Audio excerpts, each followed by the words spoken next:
hello' everyone ভিডিঅ'টো চাগে দেখি সকলোৱে গম পাইছে বিয়াৰ ভিডিঅ'টো আমাৰ দাদাৰ বিয়াৰ ভিডিঅ' আছিলে মোৰ মানে এলাহতে ভিডিঅ'টো এডিট কৰিবলগীয়া আছে বিয়া হোৱা আজি এমাহেই হ'বহি হ'ল মই কিন্তু এলাহতে ভিডিঅ' এডিট কৰা হোৱাই নাই ইয়া সকলো নীতি নিয়ম কৰি আমি কইনাক জোৰোণ দিবৰ কাৰণে ওলাই আছোঁ এফালে জোৰোণলৈ যোৱাৰ আগত যিহেতু দৰাই কইনালে দিয়া বস্তুখিনি চুই দিব লাগে সেইটো কাৰণে সেয়া সকলো নিয়ম কানুন কৰি আমি সকলো ওলাই আহিলোঁ কইনা ঘৰলে বুলি জোৰোণ দিবলৈ এফালে আহি কইনা ঘৰ পাই গ'লোহি এফালে ভিতৰত আমি সকলোৱে বহি অলপ চাহ তাহ খাই কৰি লৈ সকলোখিনি ভিডিঅ' ক্লিপ কৰা হোৱা নাই এফালে ডাঙৰজনী বৌয়ে সৰুজনী বৌক গহনা পৰিধান কৰি আছে সকলোৱেতো অসমীয়া নীতি নিয়মখিনি জানে আৰু বিশেষ একো ক'বই নালাগে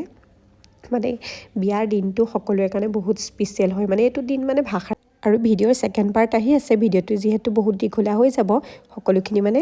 এড কৰা নাই আৰু আজিকালি মানুহে বেছি দীঘলীয়া ভিডিঅ' চাই যিহেতু ভালেই নাপায় সেইটো কাৰণে ইমানতে ভিডিঅ'টো সামৰণি মাৰিছোঁ ভিডিঅ'টো চাই কেনেকুৱা পালে জনাব